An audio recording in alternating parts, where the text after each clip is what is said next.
Bismillahirrahmanirrahim. Assalamualaikum warahmatullahi wabarakatuh. Alhamdulillahi ala ihsani wa syukru lahu ala taufiqihi wa amtinani. Asyhadu an la ilaha illallah wahdahu la syarika lahu ta'ziman li sya'nihi wa asyhadu anna Muhammadan abduhu wa rasuluhu da'ila ridwanih. Allahumma salli alaihi wa ala alihi wa ashabihi wa ikhwani. Hadirin hadirat yang dirahmati Allah Subhanahu wa taala. Allah berfirman, "In tajtanibu kaba'ira ma tunhauna anhu nukaffir ankum sayyi'atikum wa nudkhilukum mudkhalan karima." Jika kalian meninggalkan dosa-dosa besar yang kalian dilarang, maka kami akan mengampuni dosa-dosa kecil kalian dan kami akan masukkan kalian ke tempat yang mulia, itu ke surga. Ini salah satu ayat yang menunjukkan keutamaan meninggalkan dosa-dosa besar. Barang siapa yang berusaha berjuang meninggalkan dosa-dosa besar, maka meskipun dia terjerumus dalam dosa kecil dan mungkin dia tidak sempat untuk beristighfar dan bertobat dari dosa-dosa kecil saking banyaknya, maka Allah jamin Allah akan ampuni. Syaratnya meninggalkan dosa besar. Alladzina yajtanibuna kaba'iral itsmi wal fawahisha illa lamam inna rabbaka wasi'ul maghfirah. Dalam ayat yang lain kata Allah Subhanahu wa taala, dan orang-orang yang menjauhi dosa-dosa besar dan juga perbuatan-perbuatan keji illa lamam. Lamam itu maksudnya dosa kecil yang tidak bisa dihindari. Dalam hidup ini kita banyak dosa-dosa kecil yang tidak bisa kita hindari. Lisan yang mungkin kita kurang jaga, mata yang mungkin susah kita jaga, pendengar yang susah kita jaga, ya. Tapi dengan syarat meninggalkan dosa besar, wal fawahish, ya, dan juga perbuatan keji, maka ilal lamam, kecuali dosa-dosa kecil yang meliputi yang tidak bisa menghindari, maka Allah mengatakan inna rabbaka wasi'ul maghfirah. Sungguhnya Allah maha luas ampunannya. Ini dua ayat yang Allah sebutkan dalam Al-Quran tentang keistimewaan meninggalkan dosa-dosa besar. Sehingga dosa-dosa kecil meskipun seorang tidak sempat beristighfar darinya atau lupa saking banyaknya, atau dia tidak ngeh karena sering berulang-ulang, maka akan diampuni secara otomatis oleh Allah dengan syarat meninggalkan dosa-dosa besar. Maka seorang berusaha berjuang untuk meninggalkan dosa-dosa besar. Dosa-dosa besar di antaranya ada yang terkait dengan fisik dan juga ada yang terkait dengan lisan dan ada yang terkait dengan hati. Di antara dosa-dosa besar yang terkait dengan hati kemudian terekspresikan dalam sikap secara zahir, fisik, adalah kesombongan. Dan ini dosa yang berbahaya.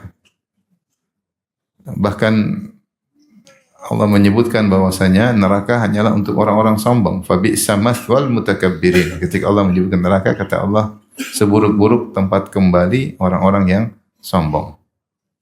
Dan iblis juga sombong, ya. Wa idh qulna lil malaikati isjudu li Adam fasajadu illa iblis aba wastakbar wa kana minal kafirin. Ketika kami perintahkan kepada iblis, sujudlah wa iblis, wahai malaikat sujudlah kepada Adam, maka semua sujud kecuali siapa? Iblis. Kata Allah, aba, dia enggan, wastakbar, dan dia sombong. Maka dia sombong, ya.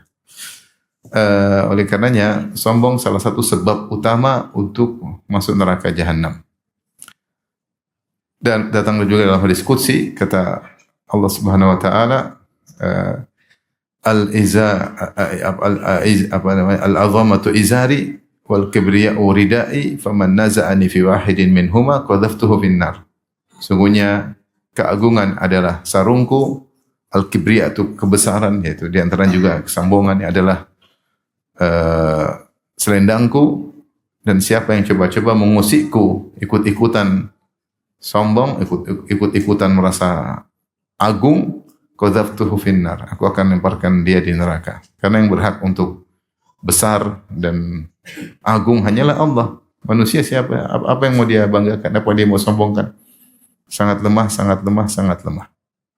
Maka jika ada yang coba-coba mengusik hak rububiyah Allah karena keangkuhan, keagungan, kebesaran itu rububiyah Allah. Dia yang mencipta segala sesuatu, maka dia berhak untuk diagungkan. Siapa yang coba-coba ikut-ikutan untuk seperti itu, maka kata Allah, qadhaftuhu finnar, aku lemparkan dia, itu menunjukkan terhinanya, lemparkan di neraka jahanam. Karenanya sombong meskipun sedikit berbahaya. Karena dia terkait dengan mengusik ikut-ikutan dalam rububiyah.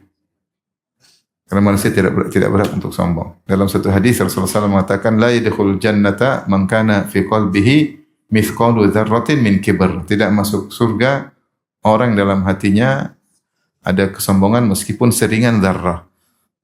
Maka para ulama membahas tentang apa makna zarrah. Ada khilaf di kalangan para ahli bahasa, namun mereka semua sepakat zarrah adalah cara orang Arab mengungkapkan sesuatu yang paling ringan. Mereka kalau ingin mengungkapkan sesuatu yang paling ringan, mereka bilang apa? Zarrah, satu yang sangat kecil.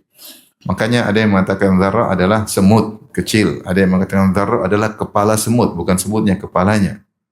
Ada yang mengatakan zarrah adalah sebutir tanah. Ada yang mengatakan zarrah adalah sebutir partikel debu yang kalau kita buka jendela maka terlihat partikel-partikel tersebut terkena cahaya. Kalau kita tutup tidak kelihatan partikel tersebut saking kecilnya. Yang artinya kalau kita ambil partikel tanah, tangan kita letakkan di tanah terus kita kebas, kemudian kita ambil tuh butir, kalau kita taruh di timbangan maka tidak terdeteksi saking ringannya. Sama ambil semut kita taruh di timbangan, ada beratnya enggak? Hampir enggak, apalagi cuma kepalanya doang. Seandainya ada seorang dalam hatinya kesombongan sekecil itu saja, kata Nabi tidak masuk surga. Ini ancaman bahwasanya sombong itu sangat berbahaya. Maka setiap kita harus waspada dari penyakit tersebut dan kita semua berpotensi untuk terjerumus dalam sombong yang seharusnya kita tidak pantas untuk sombong, tapi terjatuh dalam kesombongan. Dan sombong itu sebabnya banyak. Maka pada kesempatan kali ini kita akan menyebutkan sebab-sebab sombongan agar kita waspada, jangan sampai kita terjebak dari salah satunya, pada salah satu dari sebab-sebab kesombongan tersebut. Saya akan sebutkan di antara sebab-sebab kesombongan. Pertama adalah kekuasaan. Kekuasaan, dan ini sebab banyak yang bikin orang jadi sombong ya. Begitu naik jabatan tiba-tiba lupa sama kawan lama ya. Ketemu kawan lama pura-pura tidak kenal ya. Ada kawan saya cerita, dia punya teman dekat, selalu hubungan, sering panggil saudaraku. Begitu jadi pejabat, di WA sama teman saya enggak dibalas-balas. Sampai 5 tahun atau 4 tahun. Setelah itu dia turun, begitu dia turun dia bilang, "Gimana kabar saudaraku?" Sudah hilang kesombongannya. Alhamdulillah sadar mungkin. Jadi jabatan itu sangat mudah membuat orang lupa diri. Allah berfirman contohnya tentang Fir'aun, "Inna Fir'auna 'ala fil ard." Sungguhnya Fir'aun sombong di atas muka bumi. Minal alin, dia termasuk orang-orang yang sombong. Alaysa li mulku Misra wa hadhil anharu tajri min tahti afala tubsirun. Wahai kaumku, bukankah aku penguasa Mesir? Sungai-sungai mengalir di bawah kakiku, tidakkah kalian melihat? Sombong Fir'aun. Sombongnya kebangetan. Saking sombongnya merasa diri sebagai Tuhan. Contoh juga Raja Namrud. Allah berfirman, "Alam tara ilal ladzi haja Ibrahim fi rabbih an atahu Allahul mulk." Idz qala Ibrahim rabbiyal ladzi yuhyi wa yumiit qala ana uhyi wa umiit. Tidakkah engkau melihat kepada orang yaitu Raja Namrud yang mendebat Ibrahim tentang terkait dengan Allah Subhanahu wa taala. Kata Allah, "An atahu Allahul mulk." Ketika Allah telah memberikan dia kekuasaan. Ketika Allah berikan dia kekuasaan, maka dia semakin angkuh, apalagi kekuasaannya bertambah besar, bertambah lama, maka dia semakin sombong dan sombong, akhirnya ngaku sebagai Tuhan. Dan dalam Al-Quran Allah sering sebut, wa qala al-mala'u alladhina istakbaru min qaumihi lilladhina istud'ifu liman amana minhum. Berkatalah para pembesar-besar, para pembesar-pembesar, para pejabat-pejabat, ya. Demikian juga para pembesar-pembesar penguasa di negeri tersebut yang sombong. Wa qala al-mala'u alladhina istakbaru. Berkata al-mala' maksudnya para pembesar. Ini berbicara tentang kaum Syuaib. Ada para pembesar yang mereka sombong. Maka di antara sebab seorang sombong di antaranya adalah kekuasaan. Makanya Allah mengisahkan banyak raja-raja yang sombong. Makanya di akhirat kelak ketika Allah berkata, Allah hari kiamat kemudian menggenggam bumi, melipat langit, Allah mengatakan, Anal Malik, aku adalah sang raja. Ana Dayyan, aku pembalas, maha memberi pembalasan. Aina mulukul ard, mana raja-raja bumi? Kata Allah, mana raja? Tidak ada yang berani pamer ketika itu, berani bangga menunjukkan dirinya. Kata Allah, aina mulukul ard, mana raja-raja bumi? Dalam riwayat kata Allah, ainal mutakabbirun, ainal jabbarun. Mana orang-orang yang sombong, mana orang-orang yang semena-mena. Maka demikianlah kekuasaan menjadikan seorang terkadang sombong. Kalau kuasanya sedikit, sombongnya dikit. Kalau kuasanya tinggi, sombongnya semakin apa? Tinggi ya. Baru jadi ketua kelas aja udah sombong. Ya, bisa saja jadi ketua kelas nih, ketua kelas. Mungkin sombong nggak? Mungkin, baru cuma menguasai kelas doang. Belum ketua ini, ketua anu, ketua ini, ketua anu. Ya, tapi seorang harusnya menjadikan nikmat yang Allah berikan kepadanya sebagai sarana untuk meraih surga. Bukankah Rasulullah SAW menyebutkan di antara 7 golongan yang Allah naungi pada hari kiamat adalah apa? Raja yang adil. Yaitu raja yang adil, penguasa yang adil. Ya. Lihatlah bagaimana seperti Nabi Daud alaihissalam yang meskipun raja tapi jauh dari kesombongan, dan Nabi Sulaiman alaihissalam meskipun raja tapi jauh dari kesombongan. Maka hati-hati, kekuasaan memiliki potensi besar untuk menjadikan seorang terjatuh dalam kesombongan, dan jika dia sudah terjatuh dalam kesombongan maka dia telah terjerumus dalam dosa besar. Tapi sombong itu apa? Sombong yaitu 2 definisi kata Nabi SAW terkait dengan Allah, terkait dengan sama manusia. Rasulullah SAW tentang sombong kata Rasulullah SAW, al-kibr batarul haq, menolak kebenaran, wa ghamtun nas, dan merendahkan manusia. Kesombongan yang pertama kata Nabi sebutkan adalah menolak kebenaran, yang kedua adalah meremehkan manusia. Dan yang paling bahaya yang pertama yaitu menolak kebenaran, menolak dalil, menolak hak, menolak syariat, padahal tahu dari Allah. Ini dosanya lebih besar daripada sombong kepada manusia, karena dia sombong kepada Allah. Ya.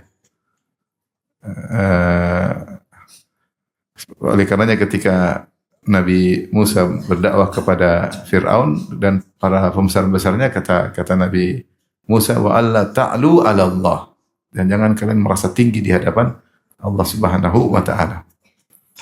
Karena orang yang menolak dalil itu dia tidak sedang sombong kepada manusia, tapi sombong kepada siapa? Allah. Itu ini ayatnya jelas, hadisnya jelas. Enggak. Berarti kau bukan sombong sama saya, kau sombong sama Allah. Kau tahu ini dari Allah, dari Rasulullah. Kau menolak kebenaran, berarti sombong ini yang paling berbahaya. Meskipun dia tawaduk sama orang, meskipun dia merendah sama orang lain, meskipun dia orangnya sangat sederhana, tapi sombong sama Allah percuma. Sombong sama Allah percuma. Ini sombong yang paling berbahaya. Sombong kepada Sang Pencipta. Sang Pencipta bilang A, dia bilang B. Sang Pencipta bilang A, dia tolak A tersebut. Dia tolak. Ini sombongnya, sombong tingkat tinggi. Makanya Rasulullah sebutkan yang pertama, sombong adalah al-kibr batarul haq. Sombong adalah menolak kebenaran. Baru yang kedua, ghamtun nas. Dalam riwayat ghamsun nas, itu merendahkan orang lain. Nah, ini yang berbahaya juga. Ini juga sama-sama dosa besar, tapi di bawah sombong yang pertama. Meremehkan tuh, apa sih? Itu namanya meremehkan. Baik dalam hati atau terungkapkan. Dan sombong hukum asalnya dalam hati, disebut kibar. Ya, kibarun mahum bibalighi, ya.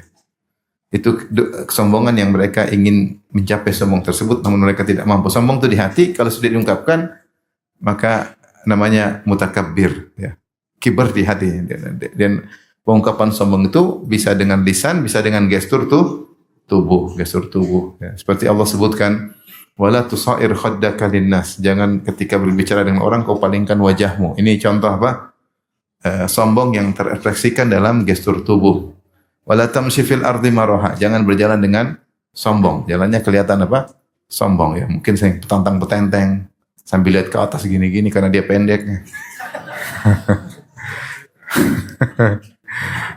Kalau tinggi kan lihatnya ke bawah. Biasanya pendek, sombong. Yang pendek sombong begitu lihat. Karena dia pendek. Makanya Allah berfirman, innaka lan takhliqal arda wa lan tablughal jibala tula. Kau tidak bisa menembus bumi. Seandainya kau injak kakimu terus masuk 5 meter dalam bumi, bolehlah sombong. Ini kau jalan pun kalau bumi tidak goyang, tidak apa-apa. Kalau beratmu sebesar 10 gajah, mungkin jalan bumi bergetar. Ini kau jalan bumi enggak goyang, kau enggak ada pengaruh, enggak bisa nembus bumi. Walan tablughal jibala tula, dan tinggimu juga tidak sampai gunung. Seandainya tubuhmu tinggi seperti gunung, mungkinlah wajar sombong. Ini pendek cuma 1,6. Benar ya? 1,7, 1,8 ya. Apa yang mau disombongkan?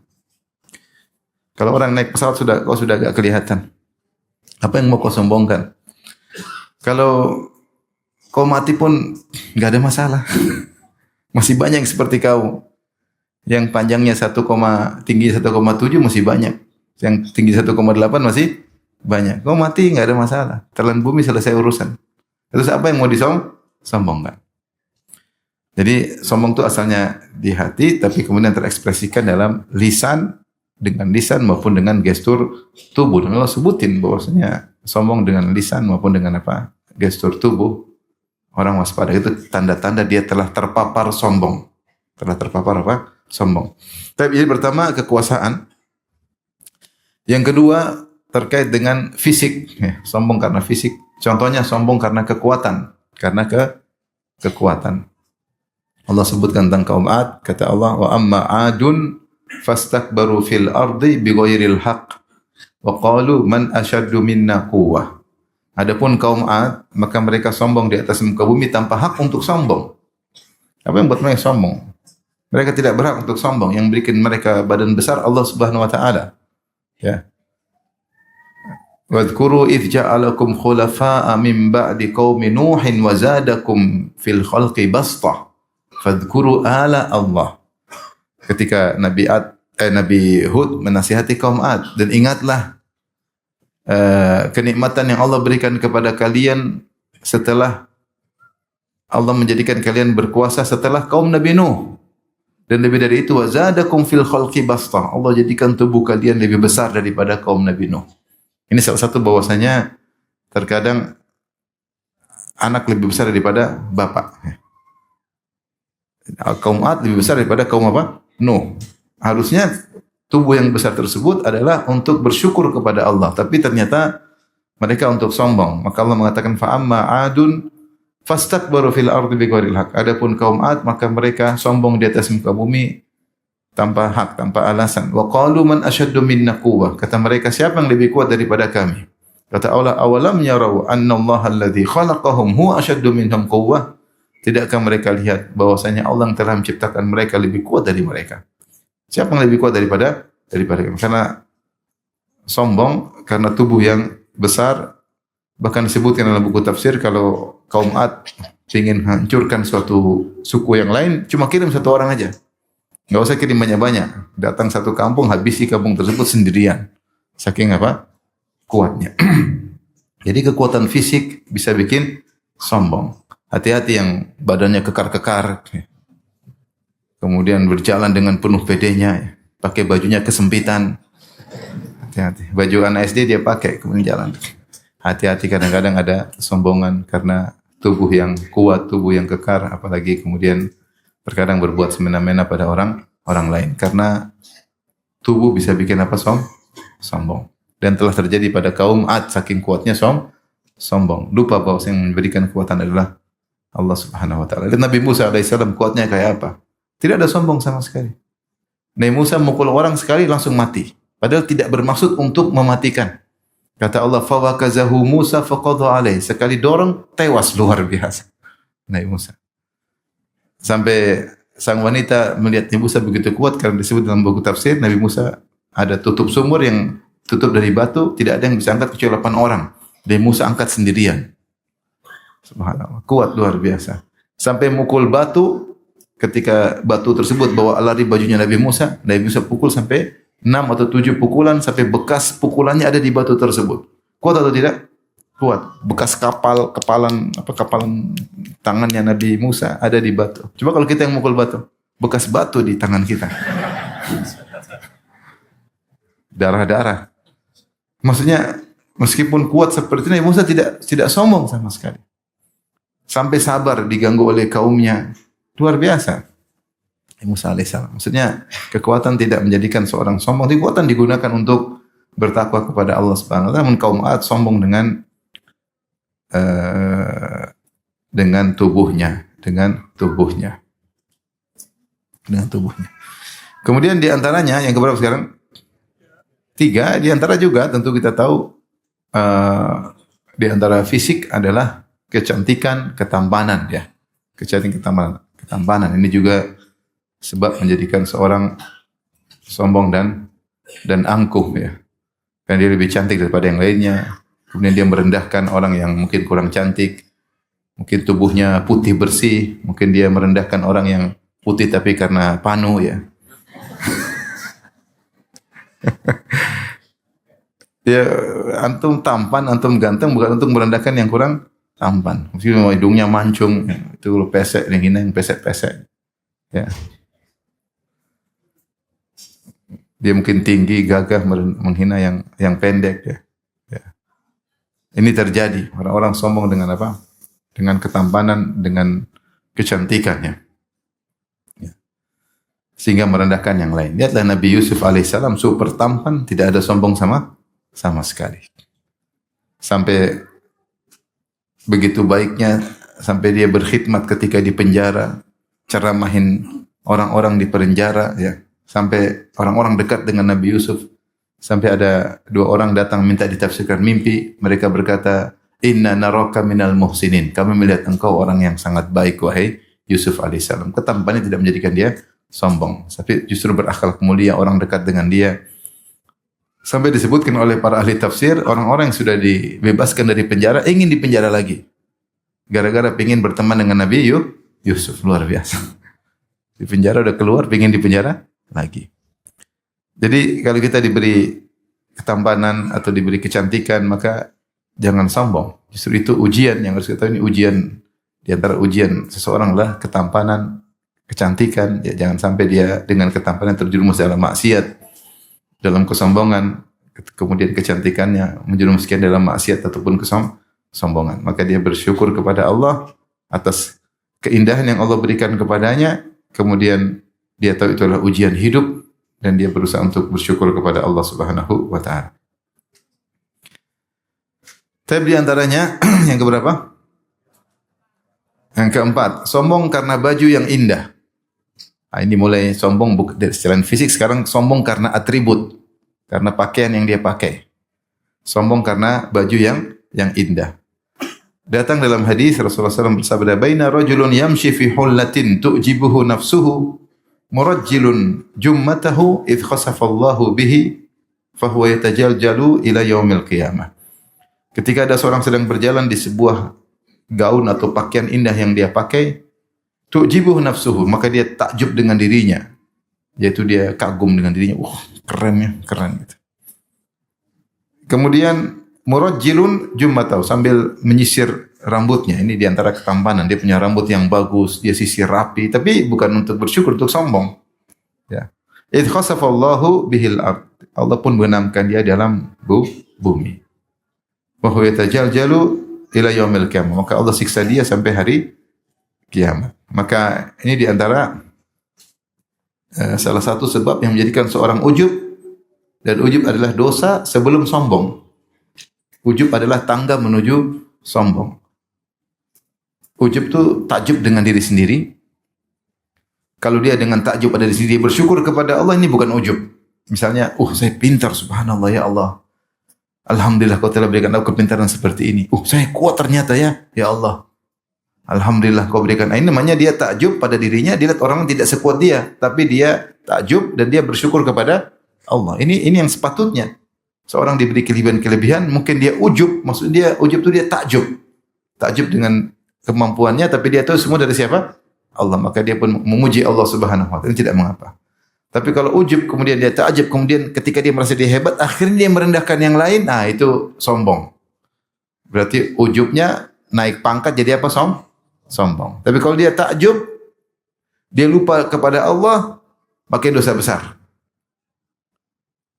Tapi dia tidak merendahkan orang, maka dia cuma ujub yang merupakan dosa besar. Itu merasa dia sukses berhasil karena dirinya. Itu namanya ujub. Tapi kalau kemudian naik pangkat merendahkan yang lain, maka itu sombong. Karena pengertian sombong adalah gomtun nas, merendahkan orang lain. Dia takjub dengan ketampanannya, dia takjub dengan bajunya, lihat orang lain, baju cuma begitu baju murah, nggak bisa beli branded murah, itu cuma di Shopee. Makanya kita bahagia kalau istri kita pesan baju dari Shopee. Paling bahagia. Paling di Shopee nggak ada yang mahal-mahal banget kan. Makanya dari Shopee, alhamdulillah, dia pecinta baju Shopee. Tapi kalau dia baju mall, ini agak susah ini.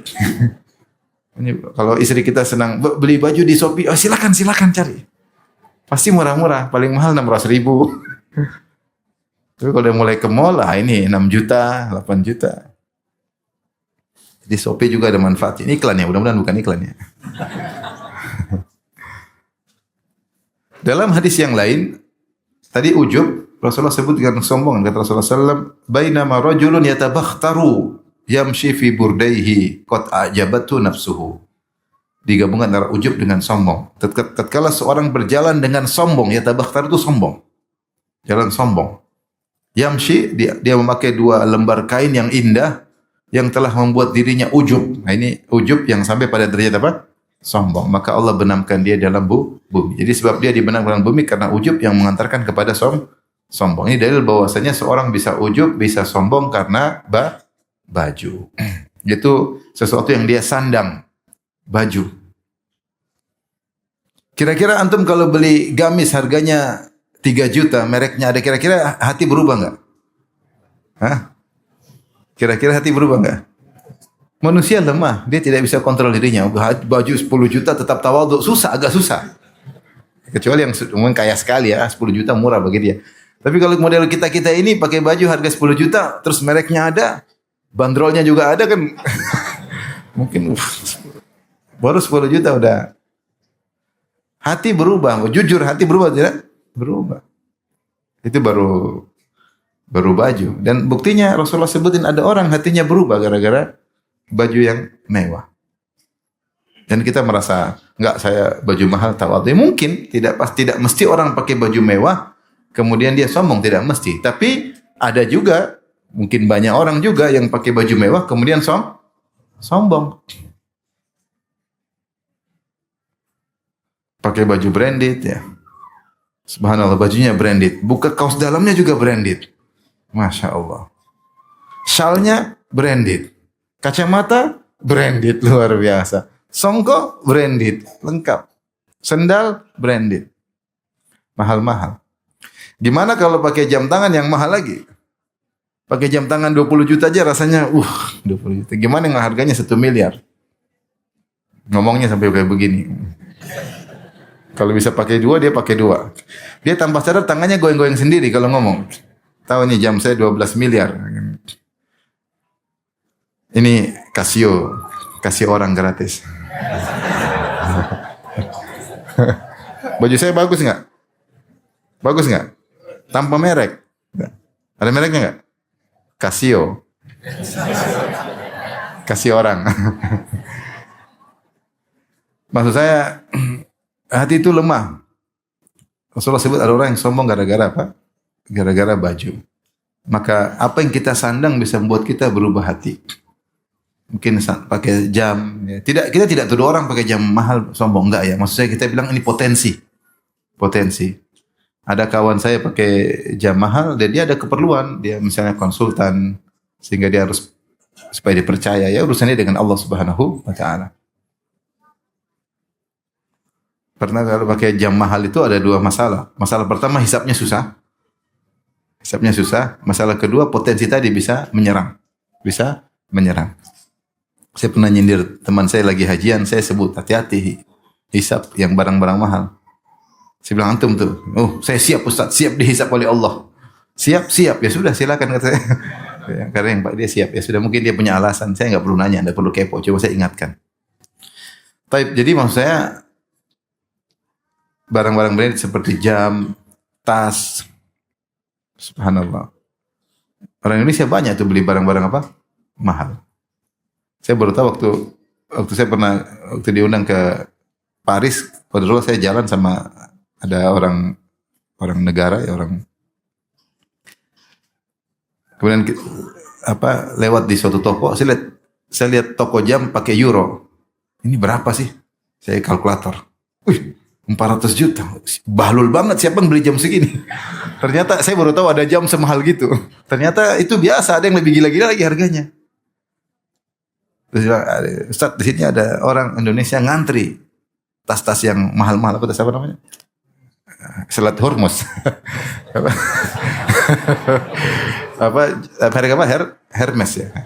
Itu semua yang Hormuz mahal ya. Jadi orang sampai ngantri kan. Itu orang Indonesia ngantri, entah mereka beli atau mereka broker atau beli untuk jual lagi. Itu yang ngantri orang Indonesia banyak, luar biasa. Itu jam harga tas sampai miliar. Subhanallah. Dan memang ada harga yang mahal ya. Kita gimana ya? Orang yang pakai tas seperti itu dua. Pertama dia hisapnya dia harus bisa jawab. Ya. Yang kedua dia harus bisa jaga hatinya. Jangan sampai terpapar dalam sombong. Makanya Rasulullah ketika berbicara tentang masalah pembelian kata Rasulullah, kul washrab wa tasaddaq min ghairi sarafin wala makhyalah. Silakan makan, silakan minum, silakan konsumtif, belanja. Syaratnya dua, jangan sombong, jangan berlebihan. Kalau kau bisa selamat dari sombong, bisakah kau selamat dari berlebihan? Apa itu berlebihan? Membeli sesuatu yang sangat mahal dengan fungsi yang minim. Itu namanya israf. Syaratnya dua. Silakan nikmati apa saja, yang penting jangan dua. Jangan sombong, jangan israf. Ini isyarat dari Nabi bahwa sesuatu yang berlebihan bisa terkena dua penyakit. Pertama saraf, yaitu berlebihan, mahal harganya tapi fungsinya sedikit. Yang kedua potensi untuk sombong. Potensi untuk sombong. Kita ngomong gini karena kita nggak bisa beli. Yang bisa beli itu yang Ustaz karena nggak punya uang aja. Ya mungkin juga ya. Kalau punya uang mungkin bagi dia uang puluhan miliar beli gitu ringan bagi dia. Intinya Rasulullah kasih aturan. Karena sombong tuh bahaya. Bukan dosa gampang, dia dosa besar. Bahaya. Membuat orang bisa terhalang dari masuk surga. Ternyata baju yang indah yang kita sandang bisa menjerumuskan dalam kesombongan. Baik. Dan dikiaskan dengan baju ya jam tangan, apalagi yang kita pakai sepatu, apalagi sendal. Ada beli sepatu bermerek, saya beli sepatu bermerek ya, karena saya ada perlu. Ya nggak mahal-mahal banget lah, tapi kalau saya realkan kemarin sekitar 700 real, itu berapa rupiah? Kali 4 berapa? Kali 5 sekarang mungkin ya. 7 kali 5 3 juta sekian. Bagi saya mahal tapi saya perlu karena itu sandal kesehatan, sepatu kesehatan. Saya ada masalah di lutut misalnya. Baik, kalau fungsinya oke, enggak ada masalah. Dihisap juga kita bisa jawab. Benar atau tidak? Tapi kalau fungsinya enggak ada, harganya mahal, itu yang susah untuk ketika kita dihisap oleh Allah Subhanahu wa taala. Itu yang tadi sepatu mahal saya beli sendiri bukan Casio. Qadarullah. Biasanya Casio. Baik.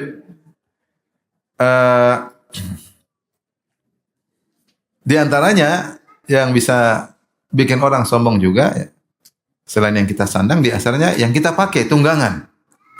Ini juga Rasulullah isyarat kata Rasulullah SAW berkata, al-fakhr wal khuyala fi ahli al-khail wal ibil was sakinatu fi ahli al-ghanam. Kata Nabi SAW, sungguhnya bangga-banggaan, fakhr itu bangga-banggaan, pamer-pameran, fakhr, al-khuyala, kesombongan. Ada pada pemilik onta dan kuda. Adapun ketenangan, itu tawadhu, berada pada pemilik kambing. Tentu para ulama bahas tentang apa sebab kenapa Rasulullah sebutkan kesombongan, bangga-banggaan pada pemilik onta dan kuda. Mereka mengatakan ada banyak sebab, diantaranya mereka begitu sering teriak-teriak suara sehingga perangnya mereka sombong. Ada yang mengatakan mereka sombong karena terpengaruh dengan akhlak onta dan kuda. Onta dan kuda itu ada kesombongan, maka siapa yang sering dengan mereka akan terpengaruh dengan apa? Kesombongan akhlak hewan tersebut. Beda dengan kambing, tawadhu. Makanya kan ada lomba pacuan kuda, lomba pacuan onta, tapi kalau kambing nggak ada lomba pacuan apa? Kambing. Sehingga apa yang mau dibanggakan? Kambing tawaduk, embek, disembelih selesai. Tapi kalau kuda diperhatikan, dilatih, kemudian gagah, dipandang juga menyenangkan. Ada yang mengatakan karena pemilik kuda, saya kumpulkan perkataan para ulama tentang hadis ini ya. Ada yang mengatakan karena pemilik kuda dan pemilik onta meremehkan pemilik kambing. Kambing. Ada yang mengatakan mereka sombong karena kuda dan onta itu mahal, jadi sombong karena kekayaan. Biasanya yang punya kuda dan onta itu orang kaya, jadi sombong karena harta. Dan ini syarat bahwasanya kendaraan bisa membuat orang sombong. Dan zaman sekarang benar. Apalagi kita di tanah air, kendaraan itu sebagai simbol prestis, simbol kemewahan. Beda kalau mungkin saya selama di Arab Saudi. Orang Arab Saudi itu pakai mobil rata-rata karena keperluan. Sehingga mereka pakai nanti ya kadang-kadang jarang dicuci ya. Orang Saudi jarang cuci apa?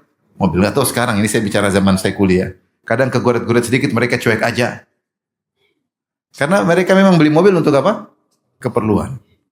Dan pajaknya juga enggak dulu, zaman dulu mungkin tanpa pajak ya. Dulu nggak tahu sekarang, saya nggak tahu sekarang. Sekarang banyak perubahan ya.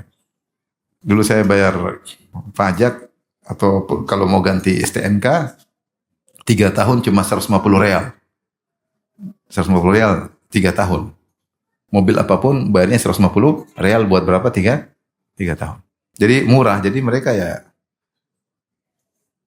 Nah kalau kita tentu ada juga yang beli mobil mewah-mewah, ada orang kaya. Tapi rata-rata orang beli mobil karena keperluan. Tapi kalau kita rata-rata mobil karena apa? Karena penampilan. Makanya kalau digores dikit, yang tergores hati kita. Bukan mobilnya. Mengurangi penampilan. Terus, sakit hati. Kalau sana saya sedikit, nggak ada masalah. Karena yang penting masih bisa dipakai, oke. Lihat oke, kotor-kotor aja mereka tidak cuci. Yang penting jalan. Kita cuci, kotor sedikit cuci, gores sedikit gelisah. Oleh karenanya ketika kita menjadikan mobil sebagai bukan sekedar keperluan tapi karena untuk penampilan, maka potensi dia untuk menimbulkan kesombongan juga ada. Ya. Sebagaimana onta, kuda ada keperluan tapi karena mewah, jadi ada potensi menimbulkan apa? Kesombongan. Maka hati-hati. Ya kalau kita punya beli mobil karena keperluan silakan, mahal nggak ada masalah. Ada yang beli mobil mahal buat keperluan untuk jalan jarak jauh supaya nyaman. Yang mobil-mobil mahal kemudian miliaran tapi kalau ngebut di jalan-jalan karena perjalanan silakan aja. Yang penting fungsional. Yang penting apa? Fungsional dan jangan sombong. Kalau barang yang kita beli tersebut fungsional, kita sudah selamat dari hisab. Tinggal yang kedua, jangan menimbulkan sombong. Ya.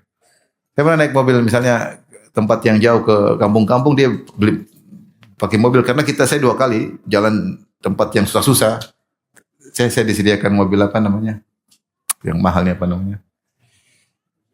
Yang Toyota mahal. Land Cruiser yang baru. Wah, keren memang, wah, enak ya. Biasanya saya naik Zenik. Zenik juga mahal loh.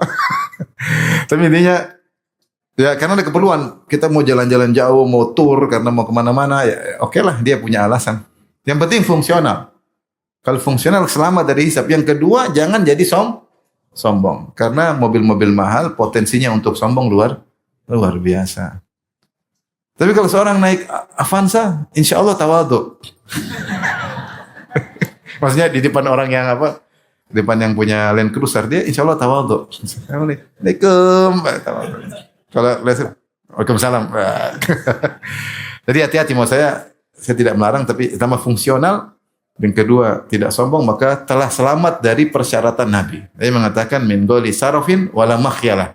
Syaratnya jangan israf sehingga kau selamat ketika dihisab. Yang kedua jangan sombong. Jangan sombong. Makanya Rasulullah mengatakan yusallimul raqib alal mashi. Orang yang naik kendaraan beri salam kepada orang yang jalan kaki. Di antara hikmahnya, karena orang yang di atas naik kendaraan ada mungkin kesombongan, maka dia yang mengucapkan salam kepada orang jalan kaki sebagai bentuk tawadhu. Sebagai bentuk apa? Tawadhu. Maka hati-hati yang punya duit banyak beli mobil-mobil apa? Mahal. Kalau perlu silakan. Ya, masing-masing punya keperluan, kita nggak bisa samakan satu dengan yang lainnya. Bagi orang yang mungkin harga 3 miliar, bagi dia ringan, dan dia ada keperluan, dia sebagai pembisnis, silakan aja. Ya. Hati-hati, yang penting fungsional. Yang kedua, jangan sombong. Jangan sombong. Tapi mobil sangat mudah bikin orang sombong ya. Apalagi mobil harganya sampai miliar-miliar. Ada mobil harganya 6 miliar. Luar biasa. Catnya khusus, tambah lagi 1,5 miliar ganti cat. Allahu Akbar. Ganti cat. Luar biasa. Ganti cat saja 1,5 miliar. Ada. Saya pernah naik mobil itu. Luar biasa. Tapi saya tegur. Ya, ngapain? Ya, meskipun duit banyak ya. Meskipun duit banyak. Tapi yang berikutnya yang bisa bikin sombong yang berapa? Yang keenam diantaranya adalah harta. Ini jelas sangat berbahaya ketika orang punya harta. Contoh nyata adalah Qarun. Wa atainahu minal kunuzi ma inna mafatihahu latanu bil usbati ulil quwwah. Idz qalahu qaumuhu la tafrah innallaha la yuhibbul farihin. Inna Qaruna kana min qaumi Musa fabagha alaihim. Sungguhnya Qarun dari kaum Nabi Musa fabagha alaihim, itu mentang-mentang zalim melampaui batas kepada yang lainnya. Kalau dia kaya, dia sombong. Wa atainahu minal kunuzi, kami berikan kepada dia harta yang begitu banyak. Ma inna mafatihahu, bahkan kunci-kuncinya saja membuat berat orang-orang kuat memikul kunci-kuncinya. Kunci sebesar apa sih? Kunci mungkin sebesar gini zaman dahulu ya. Namanya kunci ya mungkin kunci besi, mungkin sepanjang satu jengkala. Nah, itu yang orang-orang berat mikulnya, berarti satu orang mikul entah berapa ratus kunci. Apalagi berpuluh orang mikul, berarti harta dia sangat banyak. Artinya sangat banyak. Dia adalah orang terkaya di dunia di zaman itu mungkin. Orang terkaya di dunia zaman mungkin ya. Sebagai pribadi, mungkin kalau sama Fir'aun dia kalah, tapi sebagai seorang pribadi dia orang paling kaya. Mengalahkan Mas Elon mungkin kalah dari dia. Sama lagi Elon Musk ya. Kalah. Zaman itu dia paling kaya. Karena dia kaya maka dia sombong. Idqalahu qaumuhu, maka kaumnya menasihati dia, la tafrah, jangan kau sombong. Innallaha la yuhibbul farin. Sungguhnya Allah tidak suka orang-orang yang sombong. Wa bataqi fi ma atakallahu darul akhirah wa la tansa nasibaka min dunya. Mereka nasihati, gunakanlah potensi hartamu itu untuk mencari kedudukan di akhirat. Kesempatan bagi orang kaya untuk cari kedudukan tinggi di akhirat, bukan untuk sombong. Tapi gunakan bersedekah, untuk berinfak, berjihad di jalan Allah dengan hartanya. Orang punya harta dia bisa macam-macam kegiatan dia bisa bantu. Bisa fakir miskin, anak yatim, bisa orang terkena bencana alam, bisa bantu para janda. Allahu Akbar. Banyak sekali bisa dia lakukan.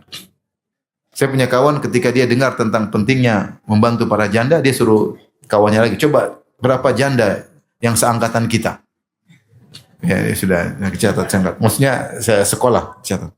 Coba yang angkat sebelumnya sudahnya ada 51 janda. 51 janda. Dia kasih bantuan seluruhnya. Luar biasa. Bayangkan ya. Cari janda, kemudian dia bukan untuk dinikahi, enggak. Dia apa? Dia bantu 51 janda. Teman saya tidak nikahi janda-janda tersebut. Karena kawan saya itu istrinya 4 ya. Jadi sudah selesai. Formulir sudah habis. Ini kisah nyata, bukan. Maksud saya, maksud Allah, kalau kita orang punya uang, dia bisa macam-macam. Dia bisa macam-macam. Ada kawan saya yang lain lagi, dia bangun asrama untuk janda. Lewat situ gemetar juga ini, asrama janda. Tapi 50 tahun ke atas. 50, 60, 70. Tapi asrama, kalau orang punya uang mau sedekah apa aja. Makanya kata orang-orang soleh kepada Qarun, ya, wa bataghi fima atakallahu darul akhirah. Gunakanlah apa yang Allah berikan kepadamu untuk mencari apa? Akhirat. Wala tansa nasibaka min. Silakan senang-senang sewajarnya boleh. Tapi kalau punya uang bukan untuk sombong tapi untuk mencari keridhaan Allah Subhanahu wa taala. Memang kalau sudah punya uang kemudian dia bersedekah kecanduan, dia kecanduan. Candu. Ada orang pelit kecanduan, ada kecanduan sedekah. Tinggal pilih kecanduan pelit atau kecanduan apa? Sedekah. Maka akhirnya dia pun sombong, akhirnya Allah benamkan dia. Kata Allah fakharaja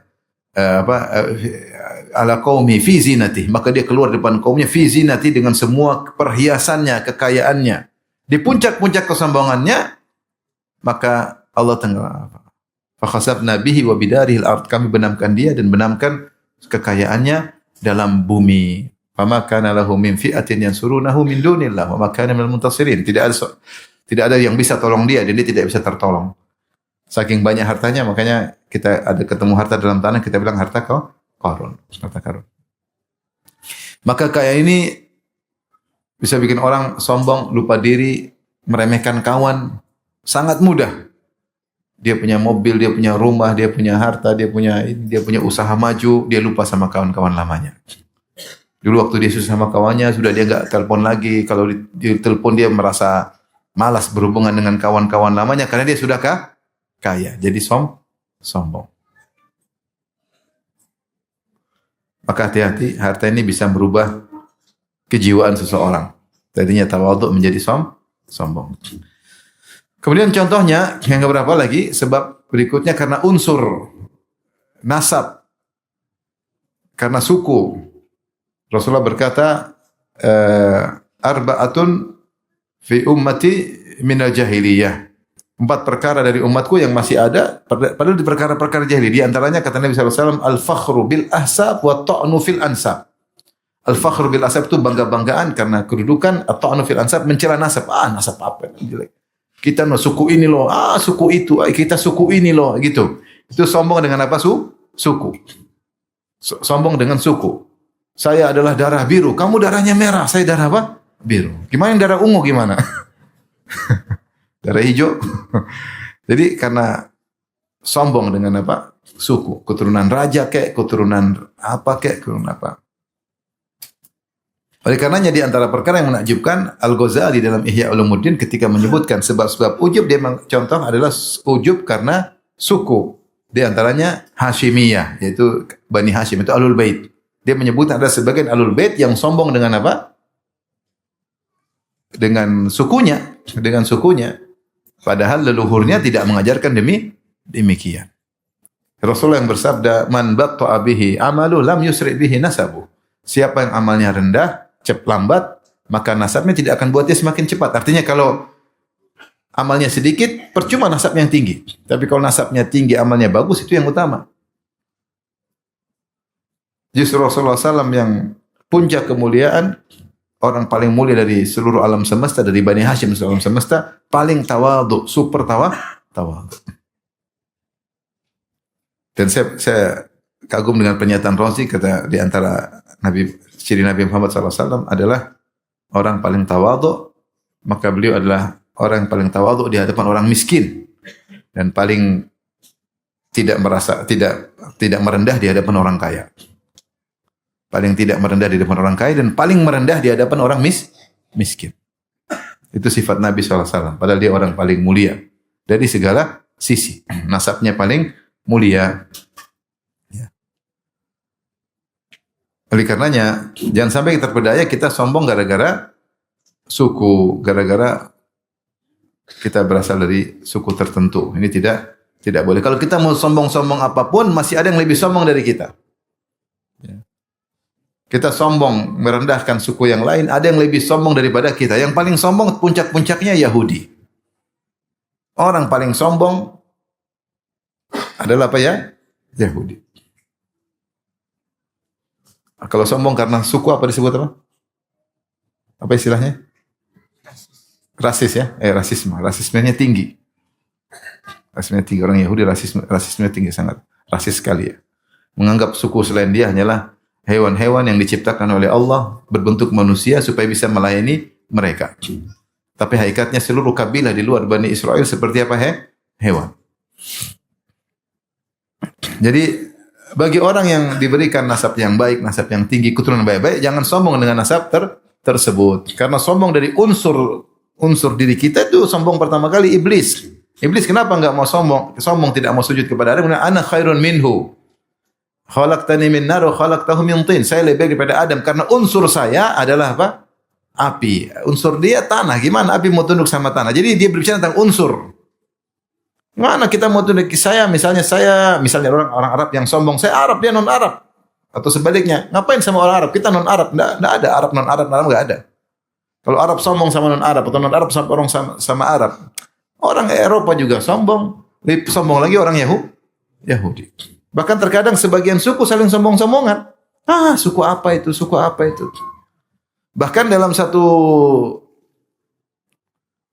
Bani Hashim juga ada yang berkasta-kasta. Maka ini semua Allah ciptakan kita berbangsa-berbangsa, bersuku-suku untuk saling mengenal, bukan untuk saling merendahkan. Inna khalaqnakum min dzakarin wa untha wa ja'alnakum syu'uban wa qabaila lita'arafu. Kami ciptakan kalian berbangsa-bangsa, bersuku-suku lita'arafu, untuk saling mengenal, bukan untuk saling merendahkan, untuk saling mengenal, saling menikah dan yang lainnya. Inna akramakum indallahi atqakum. Maka yang paling mulia di antara kalian adalah yang paling bertakwa di sisi Allah. Saking kadang-kadang ini kita enggak mau nikahkan dengan suku yang lain, enggak mau. Ini enggak dari mana? Rasulullah SAW adalah orang paling mulia dari Bani Hashim, menikahkan dua putrinya kepada Utsman bin Affan dari Bani Umayyah yang bukan Ahlul Bait. Ruqayyah menikah dengan siapa? Utsman. Ruqayyah meninggal, Rasulullah nikahkan Ummu Kulsum. Ummu Kulsum meninggal, kata Nabi, kalau saya punya putri yang ketiga, saya akan nikahkan lagi dengan siapa? Utsman. Tapi enggak ada. Fatimah sudah menikah dengan Ali bin Abi Thalib. Dan banyak contoh-contohnya. Bagaimana Ali bin Abi Thalib punya anak, yaitu Ummu Kulsum juga nikah dengan Fatimah punya. Dinikahkan dengan Umar bin Khattab radhiyallahu taala anhu dari Al-Adawi. Quraisy Al-Adawi, bukan dari Ahlul Bait, bukan dari Bani Hashim. Maka hati-hati suku juga, kapan kita muncul saya kan ini. Ini ada hati-hati. Ada potensi untuk apa? Sombong. Hati-hati. Dia suku apa sih? Ngomong suku apa? Bukan dia orang beriman atau tidak. Karena standarnya Allah bukan suku. Standar Allah adalah iman dan takwa. Muliakan dia orang beriman, orang saleh. Itu benar kalau begitu. Tapi apa sih? Suku apa sih? Ini apa namanya? Ini berarti ada salah. Standar yang salah. Maka jangan sampai kita sombong dan angkuh gara-gara kita keturunan raja atau keturunan darah biru. Saya keturunan raja. Masih ada kerajaanmu? Ya sudah tidak ada. Tapi kan dulu bapak saya raja. Oh gitu, ya sudah. Jadi ada sombong karena unsur. Taib di antara sombong yang keberapa? 8. Sebab sombong juga berbahaya. Sombong karena ilmu. Ini diingatkan oleh Az-Zahabi dalam kitabnya Al-Kabair. Dia mengatakan min syarril kibr. Ya. Kibr bil ilm. Katanya di antara sombong yang paling buruk adalah sombong karena ilmu. Kenapa dikatakan sombong karena ilmu adalah paling buruk? Karena ilmu seharusnya membuat dia tawadhu. Az-Zahabi jelaskan. Karena ilmu seharusnya menjadikan seorang semakin tawadhu, semakin rendah. Bukan semakin angkuh merasa tinggi. Baru hafal 3 juz sudah udah ngaji lama. Ikhwan senior, ikhwan junior, ikhwan kibar, ikhwan sigor. Jadi harusnya kita semakin tuntut ilmu semakin kadang ini muncul tanpa kita sadari. Lulusan mana sih? Apa sih? Emang bisa apa? Kita misalnya hafalan banyak, lihat orang hafalan sedikit, kita merendahkan. Kita merendahkan. Melihat orang cuma bisa ngajar apa, cuma begitu. Baru berapa qiraat dia hafal sih? Berapa qiraat? Saya 10 qiraat, dia berapa qiraat? Itu kadang-kadang muncul seperti itu. Sudah berapa hadis dia takhrij? Saya sudah takhrij hadis ribuan hadis ya. Sudah berapa banyak dia baca buku? Saya sudah sekian. Makanya Zahabi mengatakan sombong yang paling parah. Karena seharusnya ilmu menjadikan orang apa? Tawadhu. Padi semakin berisi semakin merunduk. Itu pepatah yang harus tidak boleh kita lupa. Pepatah orang Indonesia. Semakin dulu semakin tawadhu, semakin rendah diri, semakin tahu. Karena ilmu mengajarkan kita ingat akhirat, dan kalau kita ingat akhirat kita harus semakin apa? Merendah. Kalau kita semakin sombong berarti ada yang salah. Ini bisa muncul kepada siapa saja. Oleh karena hati-hati ketika lama ngaji kita harus introspeksi diri. Saya ngaji semakin lama semakin merendah atau tidak? Semakin angkuh atau tidak?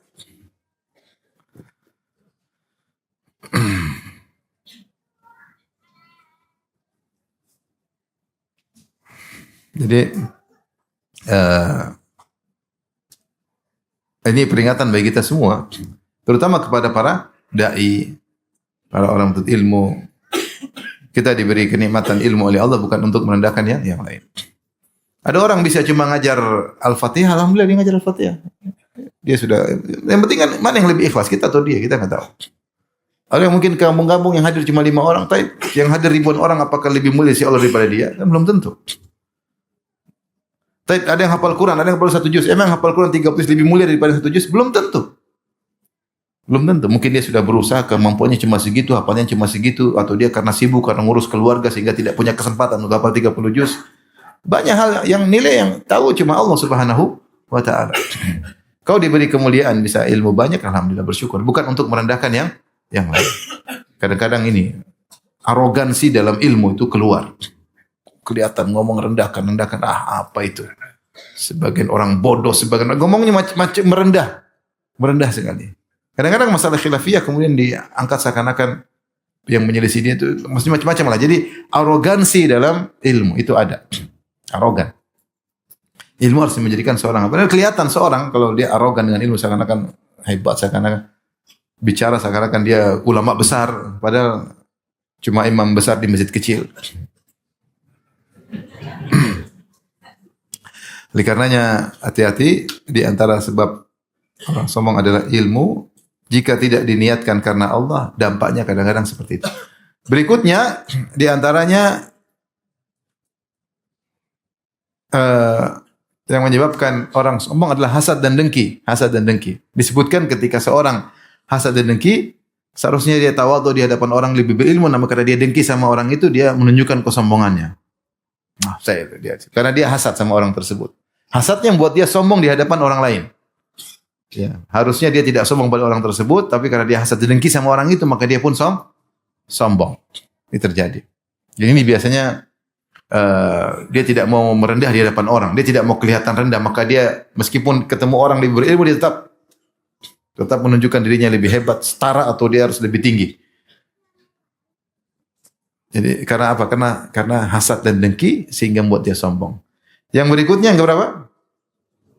10, mungkin terakhir, sombong karena ria. Sombong karena ria. Kok bisa ria menimbulkan sombong? Iya, dia tidak ingin terlihat sejajar dengan orang. Sehingga dia tidak menuntut ilmu sama orang sejajar dengan dia. Apalagi menuntut ilmu dari orang yang lebih rendah, dia enggak mau. Padahal kalau dia berdua sama orang tersebut, dia banyak tanya. Gimana gini dan ini. Tapi kalau depan banyak orang, dia enggak mau kelihatan begitu, maka dia kelihatan dia sombong.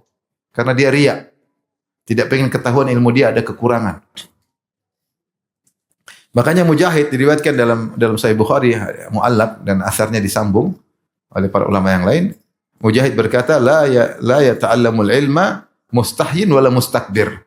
Tidak nuntut ilmu orang yang pemalu dan orang yang sombong. Karena dia tidak tahu, tapi dia mau tanya. Kenapa sombong? Tidak mau ketahuan, ria. Pingin orang semua tahu dia ilmu, dia malu untuk bilang tidak tahu. Ini kenapa? Malu dibilang tidak tahu berarti ria.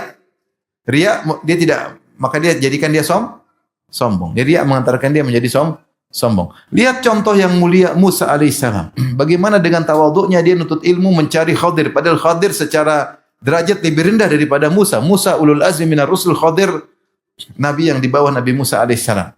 Tetapi ketika Nabi Musa bertemu dengan Khadir, dia mengatakan, hal attabi'uka ala an tu'allimani mimma 'ullimta rusyda? Qala innaka lan tastati'a ma'iya sabra. Wa kaifa tasbiru ala ma lam tuhitu bihi khubra? Qala satajiduni insyaallah sabir wa la a'silaka amra. Qala fa in taba'tani fala tas'an syai'in hatta uhditsa laka minhu dzikra. Sampai ketika dia datang ketemu Khadir, dia bilang, wahai Khadir, bolehkah aku mengikutimu? Dia bukan perintah, tapi permohonan. Karena dia tahu Khadir, dia lebih berilmu daripada Khadir, tapi ada ilmu yang Khadir tahu yang dia tidak tahu. Makanya dikatakan terkadang ada di sungai yang tidak ada di laut. Benar atau tidak? Secara jumlah air, secara khazanah lebih banyak khazanah laut. Hewannya banyak, macam-macam, tumbuhannya juga banyak. Tapi ada tumbuhan yang di sungai tidak ada di mana? Di laut. Ya. Jadi ulama besar nanya kepada seorang mungkin penuntut ilmu, ada yang dia tidak tahu.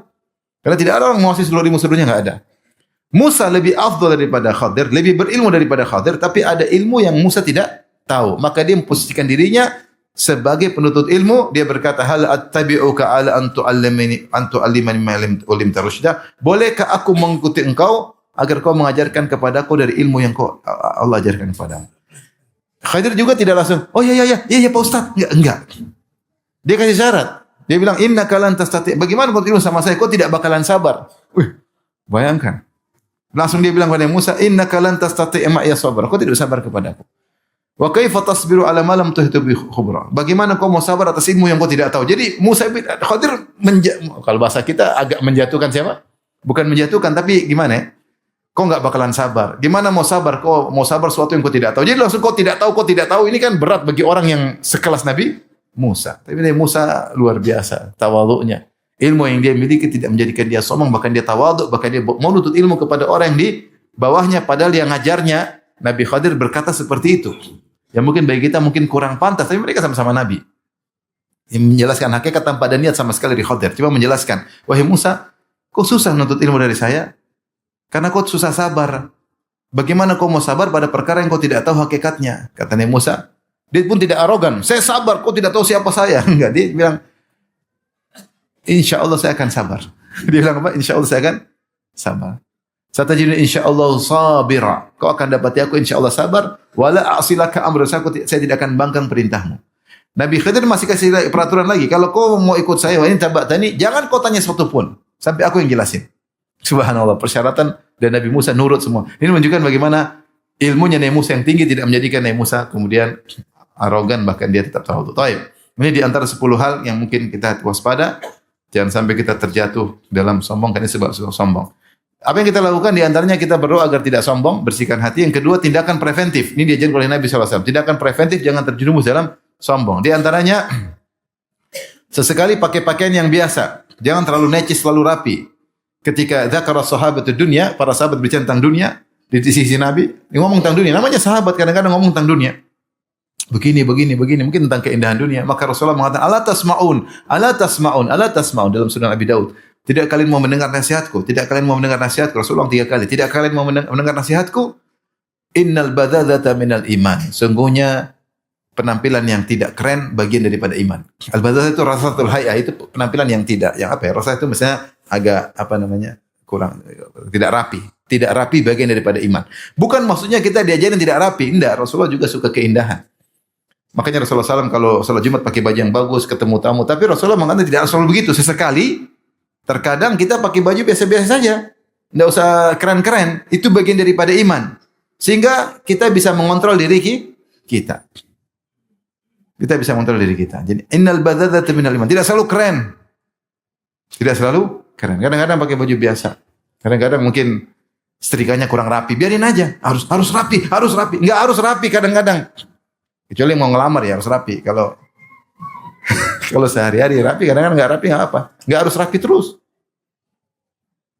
Sehingga kita kalau terlalu rapi, selalu necis, selalu keren, kita jadi terikat dengan dunia. Sehingga seakan manusia itu kegiatannya penampilan dulu. Enggak. Ini kan sekedar tata sopan santun tapi tidak harus selalu begitu. Sekali-sekali al-badada. Rasatul hay'ah. Kalau bahasa Arab itu artinya tidak rapi, bahasa gampangannya mungkin. Tidak rapi itu bagian daripada iman, sesekali, bukan terus-terusan. Ini sabda Nabi SAW. Demikian juga di antara tindakan preventif, yaitu kita mampu beli sesuatu, kita jangan beli. Mampu tapi jangan beli. Kata Rasulullah SAW, man taraka libasan wa huwa yaqdiru alaihi tawadhu'an lillah da'ahu Allahu yaumal qiyamah ala rasul khalaiq hatta yukhayyirahu min ayyi hulalil imani ma syaa an yalbasaha. Kata Nabi SAW, siapa yang meninggalkan baju yang dia mampu untuk membelinya. Ada baju bagus. Dia mampu beli. Baju yang halal dipakai. Bukan baju syuhrah, baju berlebihan. Ini baju bagus, dia mau beli. Tapi dia tinggalkan tawadhu' lillah. Dia tawadhu' supaya dia tidak sombong. Maka Allah akan panggil dia pada hari kiamat kelak. Dan Allah suruh dia pilih gaun keimanan mana yang dia mau pakai. Man taraka syai'an la Allahu khairan min. Siapa yang meninggalkan satu karena Allah ganti dengan. Kadang kita mampu beli tapi endaklah. Nanti khawatir endaklah. Nanti terlalu keren ini enggak ada. Duit ada. Paling senang kalau kita belikan istri, ini bagus sayang, bagus. Wah, Abi belikan. Enggak lebih, enggak. Terlalu mahal, Bi. Jangan, Bi, enggak usah. Istri bagus sekali istri kayak begini. Kalau paling parah, ini bagus sayang. Ada enggak yang lebih mahal? Wah, itu musibah. Sudah bilang bagus, ada enggak lebih mahal? Waduh, ini musibah. Jadi subhanallah, tinggalkan sesuatu yang dia mampu, namun tinggal karena Allah. Allah akan suruh dia pilih gaun keimanan pada hari kiamat yang mana dia suka. Ini preventif agar kita tidak terjerumus. Dia beli baju itu boleh, dia mampu, nggak ada masalah, tapi dia tinggalkan. Kenapa tawadhu lillah? Yang ketiga, di antara tindakan preventif, jangan terlalu sering hidup nyaman. Sekali-sekali tidak nyaman. Saya bacakan hadis Rawahu Abu Daud fi Sunan wa Ahmad fil Musnad. Imam Abu Daud dan Sunan Abu Daud dan Musnad Ahmad. Dengan sanad yang sahih. An Abdullah bin Buraidah, anna rajulan min ashabin Nabi sallallahu alaihi wasallam rahala ila Fadalah bin Ubaid wa huwa bi Misr.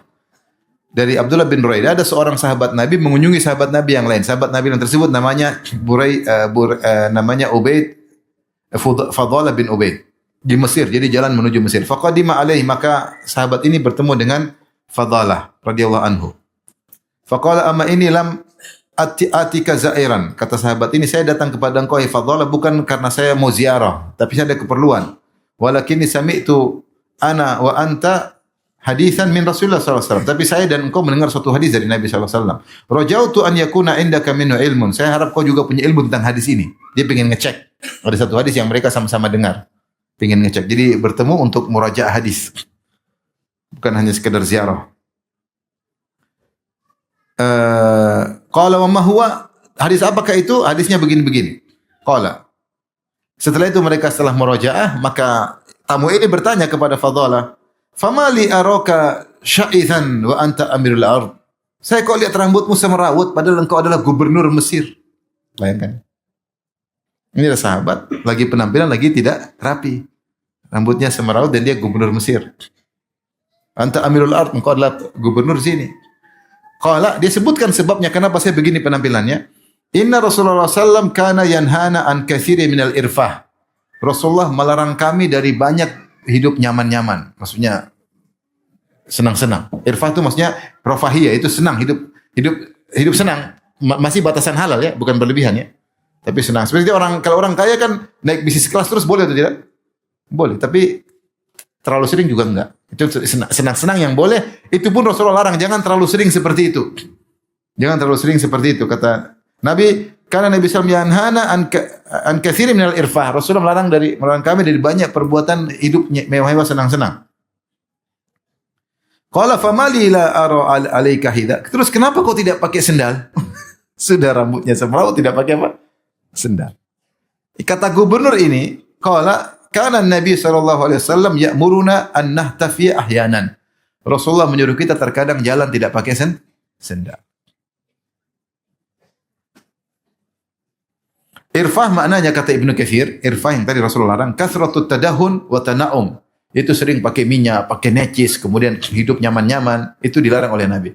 Qila atawassu fil masyrab wal mat'am, yaitu makan yang enak-enak, dan hukum asalnya boleh, tapi jangan terlalu sering. Jangan tiap hari selalu steak yang harga 2 juta, steak ikan yang harganya sekali-sekali tempe goreng ya. Apalagi nasi goreng 10 ribuan, terkadang sekali-sekali begitu ya. Maksudnya padahal punya uang dan boleh, tapi jangan terlalu sering. Sekali kita makan yang lain-lain, jangan selalu mewah-mewah.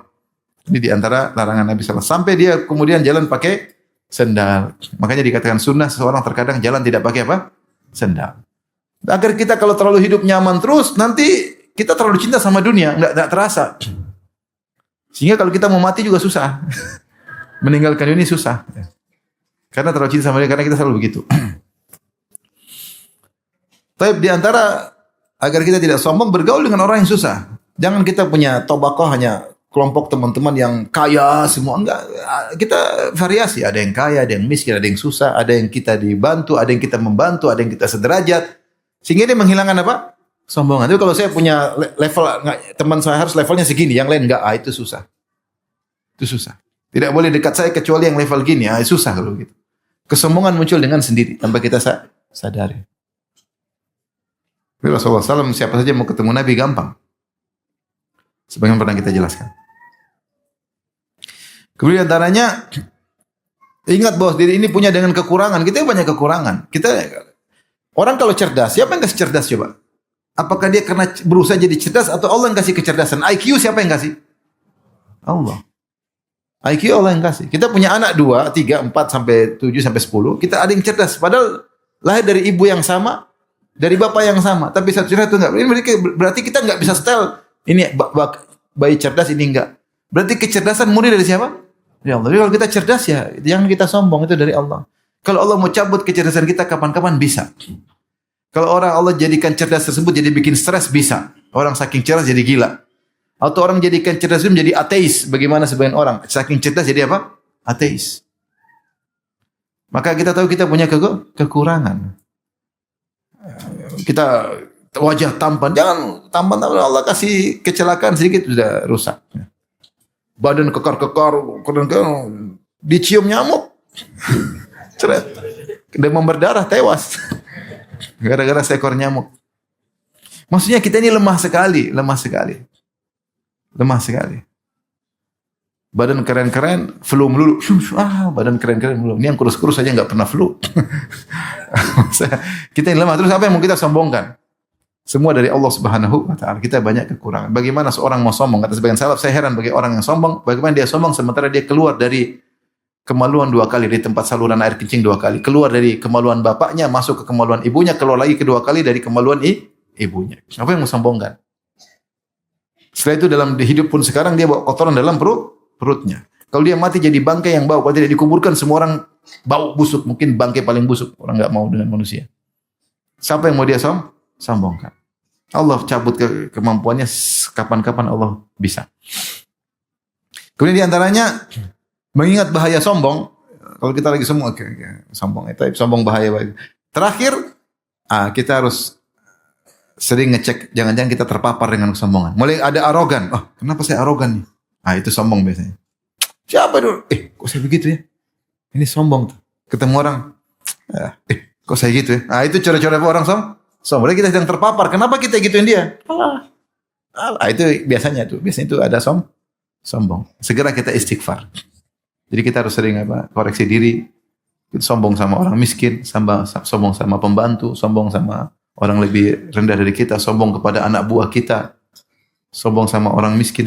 Banyak kita macam-macam, kadang-kadang arogan. Arogan itu diantara sombong. Karena jumlah kita banyak, kita merendahkan jumlah sedikit. Arogan. Ini sombong biasanya. Karena saya lupa sebab kesombongan tadi karena banyak juga diantaranya. Nahnu aktsaru amwalan wa aulada. Kami lebih banyak anak kami, lebih banyak pengikut kami, lebih banyak harta kami. Jadi jumlah yang banyak buat orang apa? Arogan, sombong, ngomong kepada orang yang seenaknya. Kenapa? Karena dia punya kekuatan yang banyak.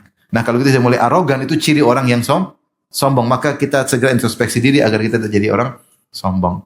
Baik, demikian saja kajian kita. Tidak ada tanya jawab ya. Sampai di sini saja ya. Yang penting diamalkan. Baik, wabillahi taufiq hidayah. Assalamualaikum warahmatullahi wabarakatuh.